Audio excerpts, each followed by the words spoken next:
Chicos, pues buenas noches, muchísimas gracias por estar aquí conectados con nosotros. El día de hoy, pues bueno, como saben, vamos a hablar de impuestos sobre la renta de personas físicas. Es una clase en la cual vamos a aprender un poquito de lo que es las obligaciones fiscales de una persona física. No vamos a hablar de sueldos y salarios, porque sueldos y salarios tenemos ya una clasecita aquí en la plataforma. Vamos a hablar más de actividades empresariales y demás, incluso si algunos de ustedes tienen alguna duda referente a la PTU, porque pues sabemos que el día de hoy es el último día para pagar el reparto de utilidades, con gusto la podemos resolver. También en muchas ocasiones nuestras clases pues van muy enfocadas a lo práctico, bueno, no en muchas ocasiones, todas nuestras clases van enfocadas a lo que es la parte práctica, pero sí vemos algo de teoría, normalmente basados en la ley, empezando con ley de impuestos sobre la renta y esas cosas.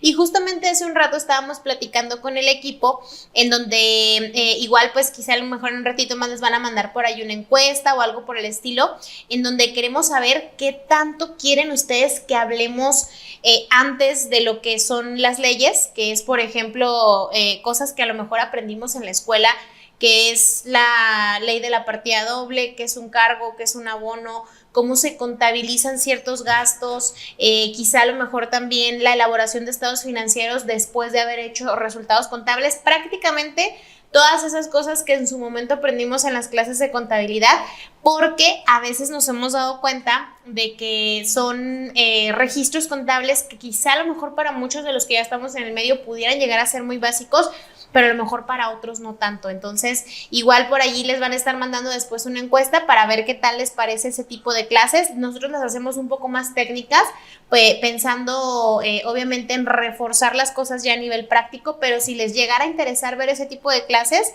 claro que con gusto se las podemos dar, ¿sale? Entonces, pues bueno, chicos, yo les voy a compartir mi pantalla. Vamos a empezar ya con la presentación para ya no entretenerlos más. Y aparte también, ya al final de la clase, les voy a platicar un poquitito sobre la plataforma de capacitación continua que tenemos. Que en esta plataforma de capacitación continua, pues tenemos cursos como este, pero también un montón más, acompañados de papeles de trabajo y demás. Para todos los que no me conocen, mi nombre es Cristina Hernández, yo soy contadora pública y el día de hoy vamos a hablar de impuestos sobre la renta de personas físicas, ¿sale? El impuesto sobre la renta, chicos, bueno, cuando nosotros empezamos a hablar con nuestros clientes de impuestos, normalmente el impuesto que siempre se nos viene a la mente, pues es el ISR, porque la mayoría de los contribuyentes, a menos de que seas una empresa con fines no lucrativos, vas a ser cautivo del impuesto sobre la renta. Entonces, el impuesto sobre la renta es a nivel internacional y en México también hay ciertos extranjeros que tienen que pagar impuestos aquí en nuestro país y pues bueno, vamos a analizar un poquito también cuáles llegarían a ser este tipo de casos, pero esto nada más se los pongo a manera de cultura general. La obligación del impuesto sobre la renta surge en el artículo 1 y es donde nos habla de los 3 conceptos principales por los cuales una persona va a pagar impuestos en México, que es si eres residente en nuestro país, si eres residente en el extranjero pero que tengas un establecimiento en nuestro país y si eres residente en el extranjero y llegaras a tener alguna fuente de riqueza en nuestro país. Cuando a mí me ha tocado desglosar este artículo y explicar lo que es residencia, lo que es fuente de riqueza, lo que es establecimiento permanente, pudiéramos llegar a tardarnos incluso yo creo que hasta unas 4 horas nada más explicando estos conceptos. Tenemos un diplomado en Contateca en donde hablamos de tributación internacional y llega a ser muy interesante, pero aquí a resumidas cuentas es cualquier persona que sea residente en nuestro país va a tener la obligación de pagar ISR y para los extranjeros, aunque no sean residentes, siempre y cuando tengan una fuente de riqueza o un establecimiento permanente en territorio nacional, ¿sale? Ahora, si de aquí nos brincamos hasta el artículo 90, que es el título cuarto, es donde nos habla precisamente de las personas físicas, porque la ley del impuesto sobre la renta primero te habla de personas morales, de título segundo, luego no lucrativos, y ya luego nos vamos con las personas físicas, que es en el título cuarto, y luego ya empezaron a agregar algunos otros que viene ya después, que Reciclo y Reciclo persona moral, plataformas tecnológicas, y bueno, como siempre van haciendo y quitando algunas partes en esta ley, pero al final de cuentas toda la ley de impuesto sobre la renta se basa en el pago del impuesto sobre lo que ganas en algunas situaciones. ¿Sale? El artículo 90 ya nos especifica que las personas físicas van a pagar los impuestos en base a ese título y nos empieza a separar algunas actividades. Ahora, el tema de la ley del impuesto sobre la renta nos habla en un inicio de pagos provisionales. Los pagos provisionales los tienen como obligación algunas personas, no todas. Por ejemplo, quienes sí tienen que realizar pagos provisionales de manera mensual, o en todo caso algunos en forma trimestral, pero de forma mensual sí o sí, actividades empresariales y actividades profesionales, que son las que vamos a abundar un poquito más el día de hoy. Los de arrendamiento pudieran llegar a tener obligación de presentar mensuales, pero también tienen la opción de hacerlo de manera trimestral. ¿Sale? En plataformas tecnológicas, los ingresos por medios digitales, tenemos dos tipos de actividades. Uno de pagos definitivos, que no va a tener que presentar pagos provisionales y con sus retenciones se considera que está realizando su pago completo de impuestos sobre la renta, y los provisionales, que son los que tengan características diferentes a los de definitivos, y ellos sí van a estar presentando provisionales. Aparte tenemos los recicos personas físicas, los morales sí, pero hoy no vamos a tocar morales. Recicos personas físicas que también tienen obligación de estar presentando pagos provisionales, y luego ya se van al cálculo del impuesto anual. Sale que en el cálculo del impuesto anual entran otro tipo de personas que también tienen obligación de presentar declaración anual, como lo son una persona que en su vida haya tenido ningún tipo de actividad económica y que de repente recibió un préstamo donativo o una herencia superior a los 600,000 pesos. ¿Qué tiene que hacer? Presentar una declaración informativa. No le genera impuesto a cargo, estamos totalmente de acuerdo con ello, pero recuerden que si estas personas no hacen el entero de su declaración, no van a poder, o bueno, si en algún momento llegan y les revisan, les van a poder grabar ese impuesto como si fuera un ingreso acumulable, ¿sabes? Si tú recibes préstamos, donativos, herencias y demás superiores a los 600,000 pesos, no deberían de pagar impuestos. Son exentos. Bueno, en su mayoría con ciertas características, pero son exentos. Si tú lo informas en tu anual, quedaste bien con la autoridad. Pero si el día de mañana la autoridad dice, oye, ¿de dónde sacaste esta lana? Y tú, es que me la donaron, es que me la heredaron, y tú nunca la informaste en tu anual, la autoridad te puede cobrar impuestos por eso, por no haberla informado, ¿sabes? Entonces, ese tipo de declaraciones son las que nos salen más caras, porque pudiendo llegar a ser con cero pago de impuestos, nos toca pagar por no haber cumplido con la obligación correctamente. ¿Sale? A ver, déjenme ver si de casualidad hay alguna duda. Ok, actividad empresarial versus reciclo. Excelente, me gustaría, ahorita le empezamos a abundar, porque sí podemos empezar a hacer diferencias con las siguientes laminitas, ¿sale? Juan José, me gustaría saber el cálculo de ISR por pago único de jubilación. Este es de sueldos y salarios, Monse, y ya tenemos una clase tanto aquí en YouTube como en Contateca en donde hablamos justamente de pagos de jubilación. Entonces, como hoy no vamos a hablar de jubilación, no te lo podría explicar para no desviarnos tanto del tema, pero te invito a que veas la clase de sueldos y salarios, finiquitos, liquidaciones y jubilaciones que tenemos aquí en la plataforma, o también las clases que tenemos dentro de Contateca. Ok, aquí nos empiezan a decir de que se interesan en cómo el tema de la elaboración de las pólizas, y Luz Flores nos dice deducción por inversiones, equipo de transporte, se dedica al transporte, y cuando el método de pago fue por subrogación. Ok, perfecto, Luz, entonces ahorita la revisamos también. De acuerdo, chicos, entonces quería ver más o menos por dónde iba el tema, y creo que están interesantes sus preguntas. Ahora, otro tipo de obligaciones para presentar declaración anual, ya lo sabemos, son los que tienen 400,000 pesos o más de ingresos por salarios y luego haber tenido más de un patrón en un mismo ejercicio fiscal, asimilados al salario y sueldos. La combinación de estos dos regímenes, tipos de ingresos, les van a llevar a la obligación de pagar una declaración anual. Si optas por presentarla, aunque no tengas la obligación de hacerla, también puedes tú hacerlo. Si dejaste de trabajar antes del 31 de diciembre también. Y las actividades empresariales y profesionales, que son en las que vamos a abundar un poquito más el día de hoy. Ingresos por plataformas tecnológicas, si es que optaron por pagos provisionales, arrendamientos de inmuebles, dividendos asimilados, y aquí se repite plataformas, pero no es plataformas, es reciclos, ¿sale? Entonces, todos estos son los obligados a presentar declaraciones anuales. Tenemos nosotros divididas las clases de personas físicas por personas físicas con actividades empresariales y profesionales, reciclos, arrendamientos, dividendos, otros ingresos, que son como los más generales, adquisiciones y enajenaciones de bienes. En general, estas son como las subdivisiones que hay. Si diéramos una clase con todas estas variables en una sola, olvídense, acabaríamos cansadísimos. Entonces, por eso las dividimos, que al final de cuentas se van hilando, y que de hecho en la presentación que les tengo al ratito de la plataforma, les voy a platicar un poquito sobre un diplomado de impuestos sobre la renta de personas físicas que vamos a elaborar nosotros aquí en Contateca y que va a empezar en unos días más. Les voy a platicar más o menos de qué se trata, que va a estar bastante interesante. ¿Sale? De los ingresos por actividades empresariales y profesionales nos los fundamenta el capítulo 2 y empieza específicamente en el artículo 100.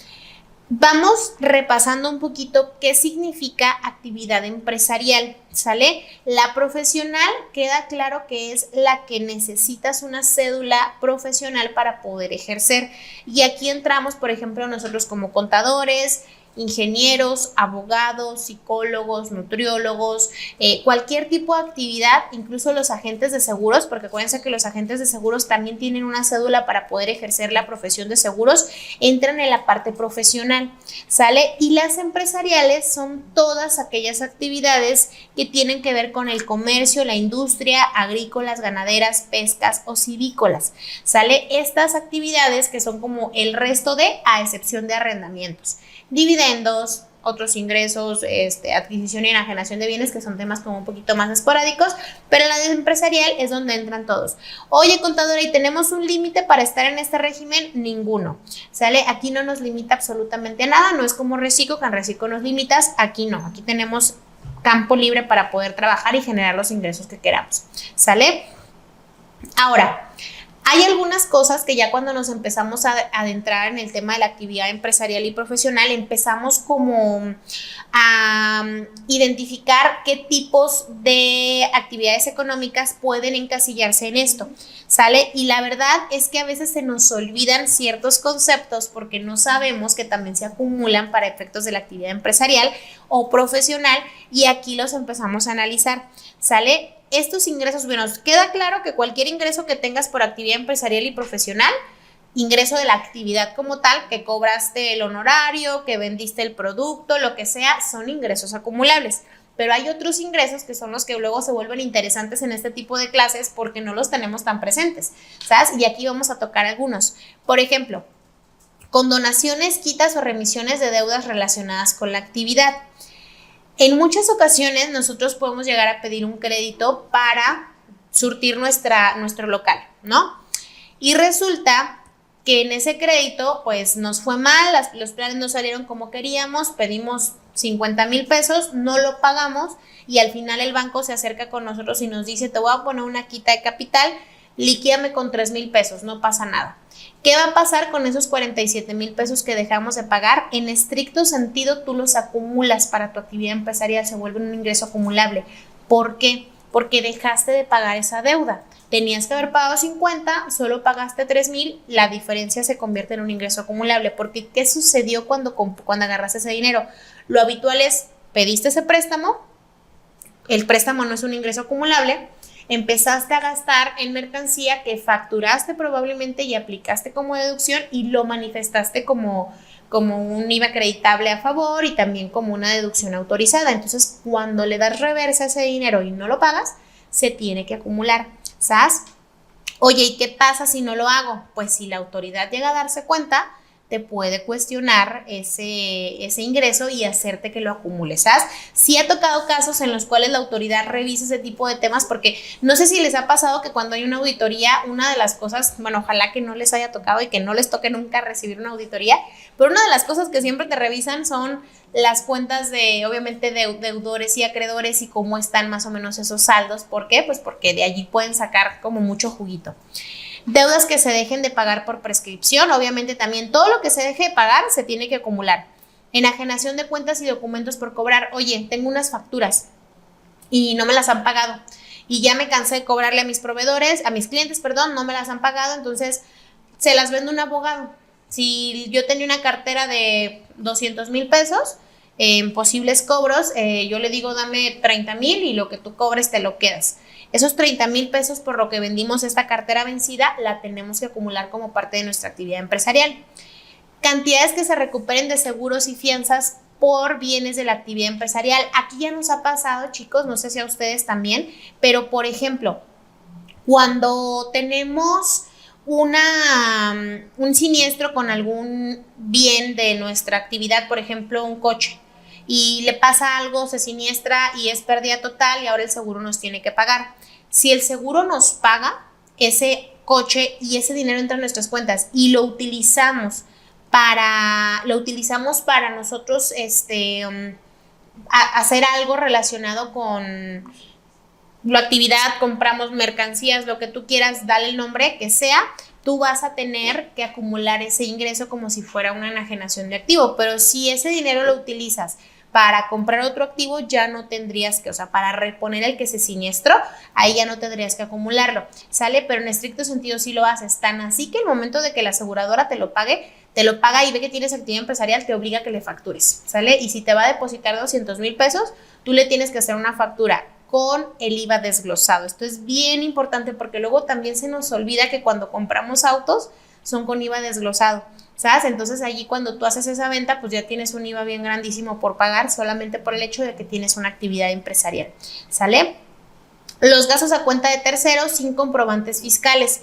Esto es algo que ya nos debe de quedar muy claro porque en tema de viáticos, en tema de relación con algún cliente, con algún proveedor o algo por el estilo que nos dé viáticos a cuenta de y nos dice ahí te van 50,000 pesos de viáticos por las auditorías que vas a venir a realizarme y tú nada más comprobaste 27,000, la diferencia va a ser un ingreso acumulable para la persona que lo recibe, ¿sabes? Entonces allí también hay que tenerlo muy en cuenta.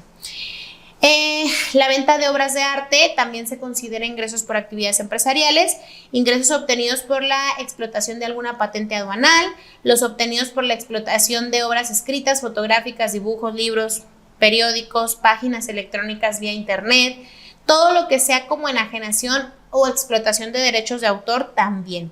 Intereses derivados de la actividad empresarial. Oye, presté dinero, me van a pagar intereses, ¿qué tengo que hacer con ello? Acumularlos, ¿sale? Devoluciones y descuentos siempre y cuando se hubieran acumulado en su momento. Eso también es importante porque las personas físicas sabemos que acumulan en base a flujos de efectivo. Pero ¿qué pasa si tú mandaste una mercancía, 100,000 pesos, y llegó al cliente, te la pagó y la mercancía estaba en mal estado? ¿Sabes? Tú en ese momento pediste un descuento de 20,000 pesos o algo por el estilo y es como que, pues no sé, un descuentito de tanto porque venía dañada la mercancía. En lugar de que te la regresen, mejor pues dame la parte del dinero, no quieres perder la relación con el proveedor y entonces allí tú tendrías que acumular ese ingreso porque lo dejaste de pagar, ¿sale? Lo mismo pasa con los descuentos de proveedores, acumulas o deduces si hubo flujo por el medio.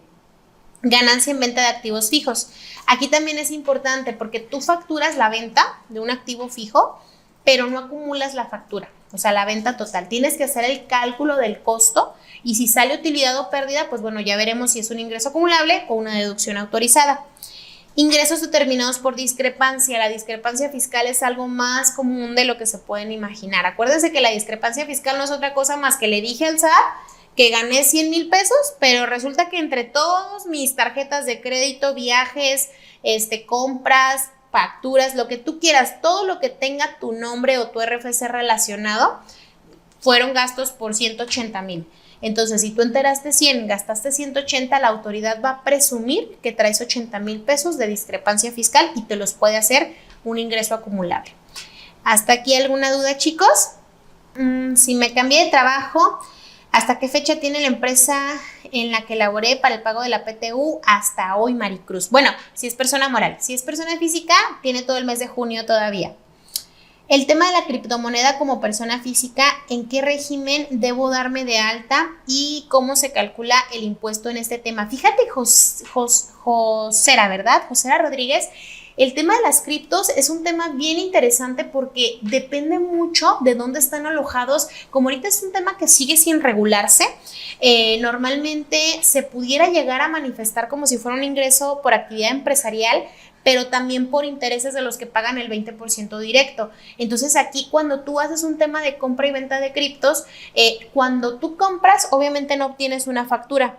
Entonces, solamente hay una salida de dinero de tu banco. Lo que nosotros hacemos con algunos clientes que tenemos que manejan el tema de las criptomonedas es hazme una relación de los movimientos que hagas a la compra de las criptos, y esas son salidas de dinero, obviamente sin comprobante, pero cuando ellos hacen los retiros nuevamente para que no se les genere un ingreso acumulable, porque acuérdense que si era dinero que ya tenían en la cuenta, pues ya es un ingreso fiscal. Si tú lo mandas a una cuenta de inversiones, por decirlo de alguna manera, suponiendo que la cripto le damos la formalidad de inversión, con un sistema no regulado, pero al final de cuentas tú mandaste 100,000 pesos y retiraste, si te fue bien, ponle tú 150. Entonces tú tendrías que pagar impuestos solamente por los 50 de rendimientos, no por los 150 que bajaste después de haber mandado los 100, ¿sabes? Entonces aquí yo sí les recomendaría que llevaran como un control muy estricto de cuánto mandan y cuánto les regresa, para que hasta el monto por el cual ustedes mandaron ya no paguen impuestos, porque si no van a duplicarlos, ¿sabes? Como es algo no regulado, como te digo, pudiera ser parte de una actividad empresarial, pero también de ingresos por intereses, ¿sale? Entonces, intereses obviamente no provenientes del sistema financiero y con empresas extranjeras, que lleva un tema un poquito más complejo, pero creo que sí tenemos una clase en donde hablamos de criptomonedas en Contateca, y si no la tenemos, que el equipo me ayude por favor a anotar el nombre, porque creo que es un tema bastante interesante. De lo que sí tenemos ya clases es de la inteligencia artificial, que vaya que nos ayuda, para los que no hemos utilizado la inteligencia artificial, nos ayuda a los contadores, yo no podía creerlo. Ok, ¿me puedo cambiar de régimen? No es un régimen para toda la vida. ¿Puedes cambiarte de régimen, Ángel? Por supuesto que sí. Hay algunas excepciones, por ejemplo, Reciclo puedes entrar, pero si te sacan por ciertas cosas ya nunca puedes volver. Pero actividad empresarial puede ser una vez y luego profesional, o tener las dos o una de las dos y después tener alguno de los otros que existen en el tema de las personas físicas. Entonces sí hay mucha opción por ese lado. ¿Los pagos de tarjetas de crédito reflejados en el estado de cuenta son deducibles? No, José, no son deducibles. Lo que sí va a ser deducible es las compras que hiciste con esa tarjeta, siempre y cuando tengan factura. El pago de la deuda no es deducible, como tampoco es un ingreso acumulable el crédito que te dan o un préstamo que te dan. Entonces, acuérdense que en la contabilidad todo tiene que tener un cargo y un abono, y todo debe estar cuadrado y todo debe tener un equilibrio. Entonces, si la autoridad no nos acumula los préstamos, entonces los pagos de préstamos tampoco son deducibles, ¿estás? Hay como un equilibrio entre ambos movimientos. ¿Tienen algún curso de reciclos personas físicas? Sí, sí tenemos cursos de reciclos personas físicas, de anuales, físicas, morales y todo. Está muy padre, al ratito les presento un poquito la plataforma para que la conozcan. ¿Cómo puedo hacer la deducción de la compra de un terreno? Olga, la compra de un terreno no es deducible porque se considera una inversión. Lo que va a ser amortizable es lo que construyas, a menos que te dediques al tema de bienes raíces. Entonces tendrías una compra de inventario y luego una venta de activo, ¿sabes? Bueno, no de activo, más bien de inventarios, pero es dependiendo de eso. Si no así tal cual la compra del terreno, no es una deducción autorizada. Ok, la declaración informativa que comenta la contadora también debe de presentarse el 30 de abril. Sí, Ericel, me imagino que te refieres a la de los 600,000 pesos. Es lo mismo, cuando tú te metes a revisar las opciones de presentar la anual, te dice, tuviste ingresos por sueldos y salarios, empresariales, profesionales, shalala, y te empieza a hacer un montón de listados y luego te pone una partecita que dice solo datos informativos. Entonces esa es la que tienes que seleccionar, pero sí es lo mismo. Ahora, ¿qué otra cosa también? Momento de acumulación y deducción. El momento de acumulación pues va a ser obviamente a efectivamente cobrado. Los flujos siempre van a ser los que se van a tener que acumular en el momento que los cobren, pero también el efectivamente cobrado es cuando se satisfaga, espero que lo haya dicho correctamente, el interés del acreedor o del deudor, y ahorita vamos a desglosar un poquito más esa parte, ¿sabes?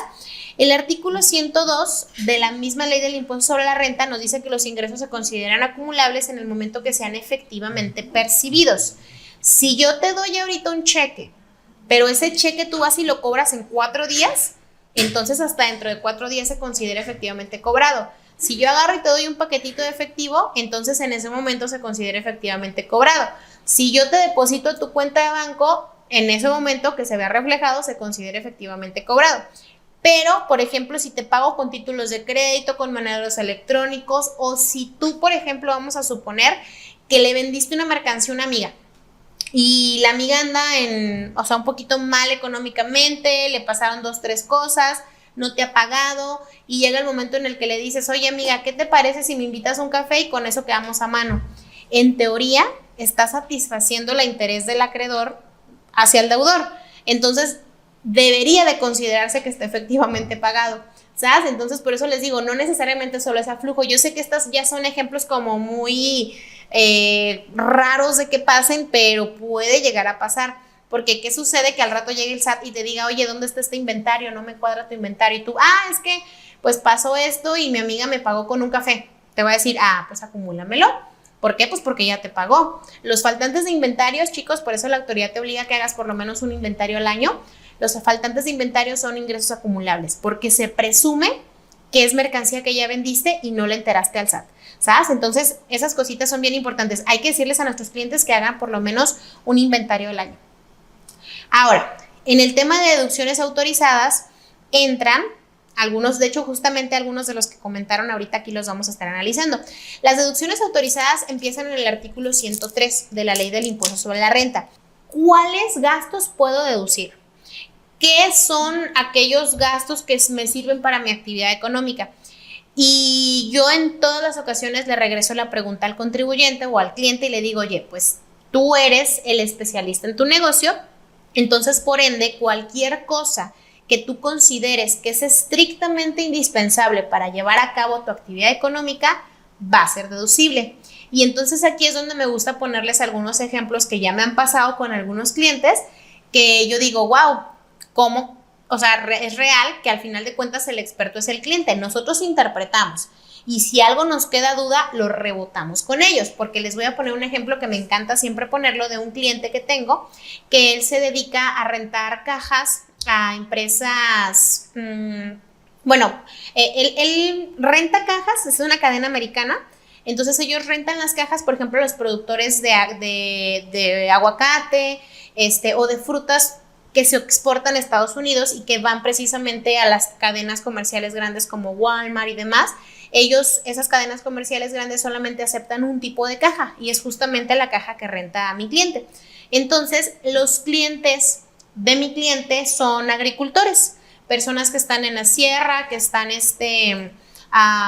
sembrando este tipo de temas. ¿Por qué? Porque él va y les dice, oye, si quieres exportar y quieres venderles, ya va a salir tu cosecha, ¿cuántas cajas te rento? Y entonces ellos son tus clientes, ¿no? Al final de cuentas. Entonces un día, y luego aparte como le paga él una empresa americana, pues sus ingresos son tasa cero.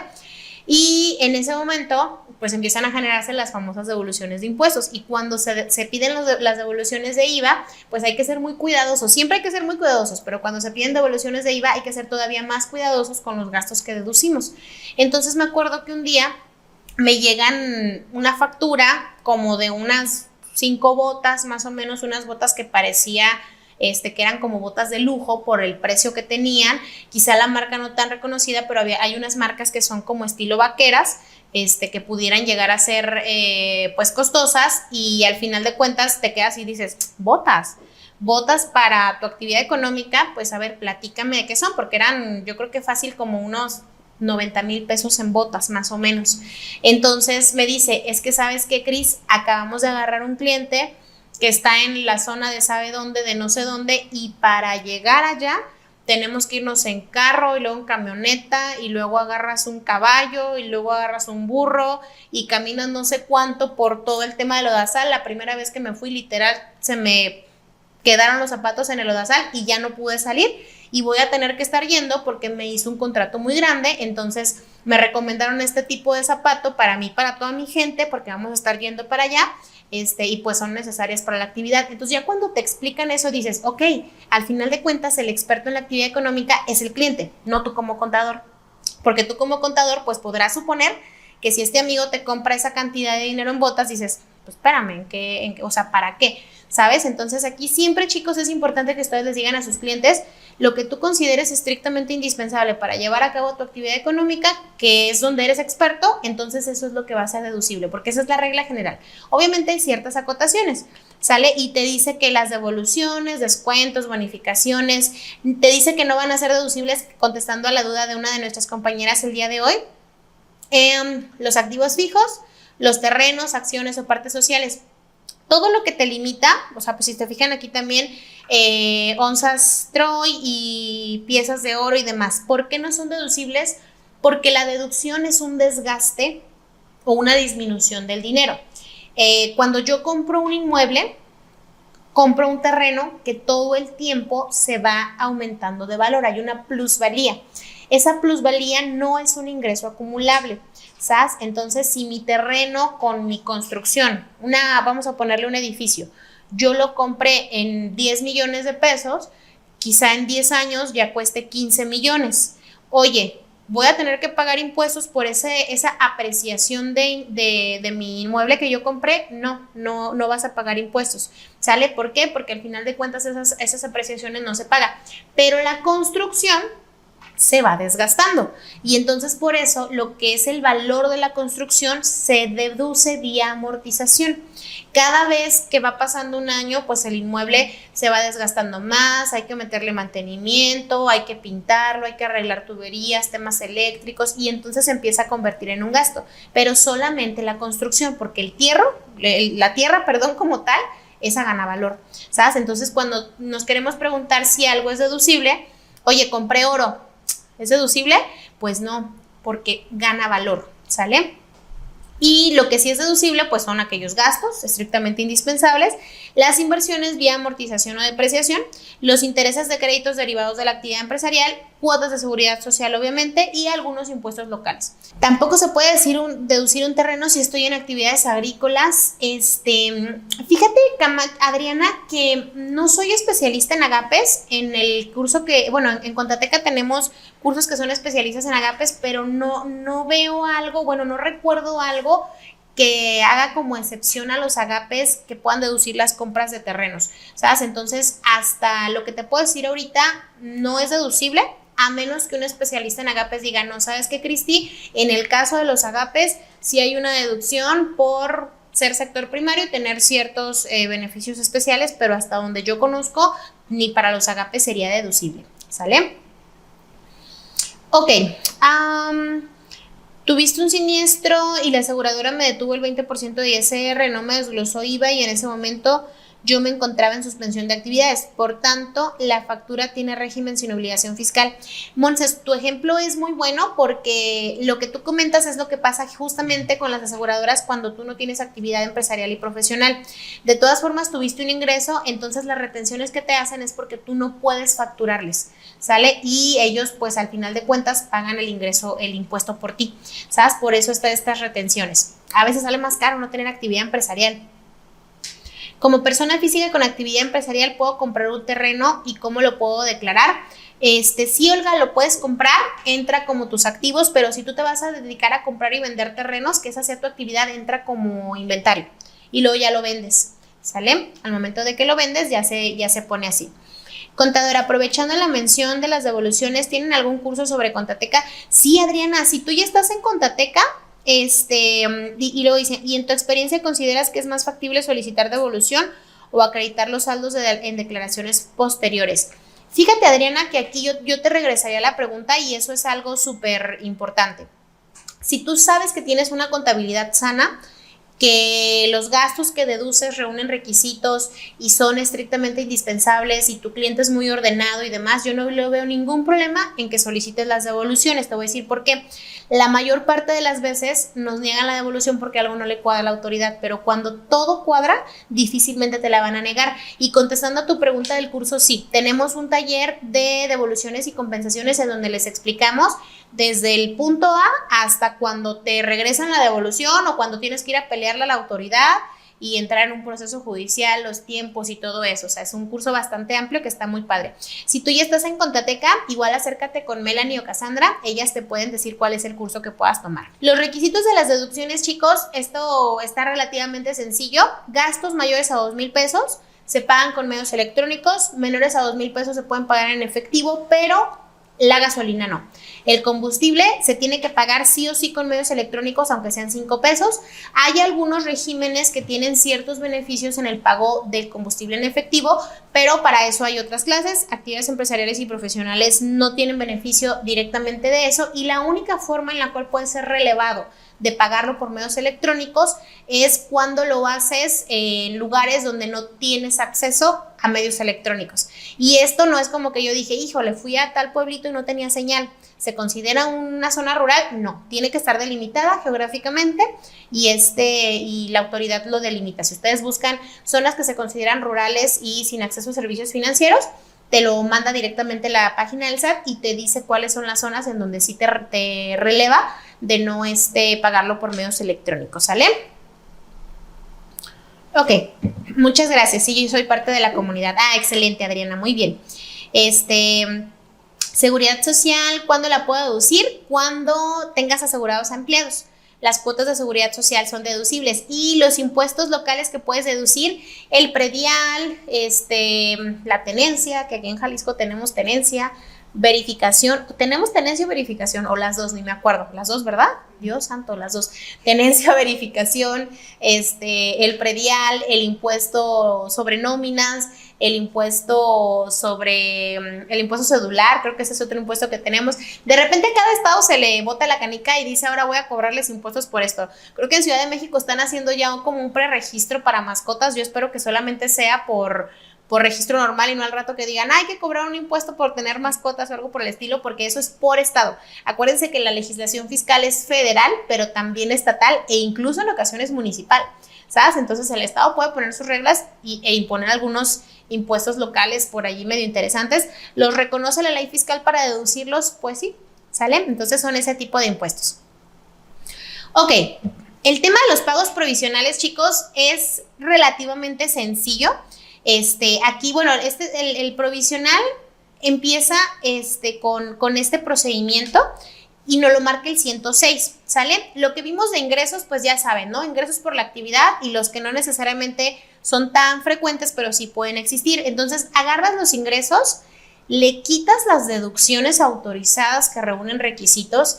Si tú llegaste a pagar PTU, pues bueno, le restas la PTU, le restas las pérdidas y te da una base. De esta base le vas a aplicar la tarifa del impuesto. Acuérdense que la tarifa de ISR es progresiva. Tenemos límite inferior, límite superior, el porcentaje y la cuota fija. Que esto pues es un tema relativamente sencillo de realizar. Creo que no tengo aquí, déjenme nada más revisar, no tengo aquí el ejemplo práctico, por los tiempos ya no me lo traje, pero pues es muy sencillo. Si tú agarras los ingresos, deducciones, pérdidas y PTU, a la base lo que tienes que hacer es ubicarla entre límite inferior y límite superior. Límite inferior y límite superior es, no sé, si de 5,000 a 10,000 pesos, pues si tú estás en ese rango, entonces esa es tu base y esa es tu línea que te corresponde. Le restas el límite inferior, la diferencia la multiplicas por el porcentaje y luego le sumas la cuota fija, ¿sale? Les voy a hacer un pequeño video en Conta para Todos, en Instagram, que luego se replica en Facebook y también en TikTok, de cómo aplicar la tarifa de ISR, ¿sabes? Porque aquí no la traigo y se las debo. Es sencilla, pero si lo quieres repasar, te puede servir bastante. Y el impuesto resultante le vamos a restar pagos provisionales, retenciones, y ese va a ser mi impuesto a cargo provisional. Luego esto lo vuelvo a hacer, pero ahora promediándolo a nivel anual, que esta no es una clase de anual, estaría genial, pero no es una clase de anual. Hay otro tipo de ingresos que se pagan, que son los ingresos esporádicos. Luego me preguntaban, oye, Cristi, ¿y para ti qué es un ingreso esporádico? La ley no nos lo dice, pero un ingreso esporádico para mí pudiera llegar a ser cuando tienes 1, 2, quizá 3 veces, así que tú digas, uy, muchísimo 4, pero yo 4 ya lo veo no tan esporádico, ingresos por algún tipo de actividad. Los ingresos esporádicos se paga directamente el 20% sobre los ingresos percibidos, no puedes aplicar deducciones y tienes que pagarlo 15 días después de haber recibido el ingreso. Oye, vendí un lote de juguitos que tenía allí guardados, ¿es un ingreso esporádico? Sí. ¿Cómo tengo que pagar? Pues bueno, ya vimos 20% directo sobre el ingreso y 15 días después de haberlo percibido. ¿Y qué pasa en la anual? En la declaración anual vas a tener que enterarlo, sí. Oye, fíjate que para ganar el dinero de la tarima de juguitos, pagué maniobras, pagué flete, pagué el honorario del contador para que me hiciera el cálculo del mes. ¿Qué hago con esos gastos? Esos gastos los vas a poder deducir a nivel anual, pero en el mes solamente es directo y sin aplicar deducciones, pero en el anual sí te puedes llevar esos gastos. ¿Sale? Tiene un proceso relativamente diferente. Hay ingresos en copropiedad, que los ingresos en copropiedad, pues bueno, se delimitan a un representante común y los representados. El representante común entera IVA y también hace el cálculo por los demás, pero cada uno tiene sus obligaciones de manera independiente. Las pérdidas fiscales son exactamente las mismas reglas. Después de hacer tu declaración anual, si tuviste más deducciones que ingresos, generas una pérdida que te puede servir para los ejercicios siguientes, bueno, desde pagos provisionales o ejercicios siguientes, y tiene una vigencia de 10 años. Después de 10 años pierdes el derecho a utilizarla. Aquí les dejo como un resumen de cómo se actualiza y cómo se hace todo este tema. Y cuando hay ingresos por actividad empresarial y profesional en conjunto, se tiene que hacer el cálculo por separado, chicos. ¿Por qué? Esto es bien importante porque luego también se nos olvida. Yo como contadora puedo tener ingresos por actividad profesional, pero imagínate que un día se me ocurrió abrir una tienda de ropa. Tengo la tienda de ropa y entonces resulta que compré 50 prendas de ropa de bebé, porque tengo ropa de bebé, es la tienda de ropa de bebé. Si yo metiera esas 50 prendas como deducción en mi actividad profesional, ¿como para qué 50 mamelucos van a ser deducibles para una contadora? No es lo mismo, por eso se tiene que llevar un registro independiente. La actividad empresarial puede deducir los 50 mamelucos porque a eso se dedica, pero la contadora no, ¿sabes? Entonces, ese tipo de temas también hay que tenerlos muy en cuenta para que no vayamos a revolver una cosa con la otra. Y pues bueno, en obligaciones fiscales está el artículo 110, que es inscripción al RFC. Sí o sí llevas contabilidad, expedir CFDIs, conservar contabilidad, levantar inventario por lo menos una vez al año. Eso es bien importante, siempre se les olvida. Presentar declaración anual y si tuvieras trabajadores, presentar el pago de la PTU. Cuídense mucho, chicos, les mando un abrazote gigantesco. Gracias por su tiempo y por su paciencia en un inicio. Nos estamos viendo. Hasta luego.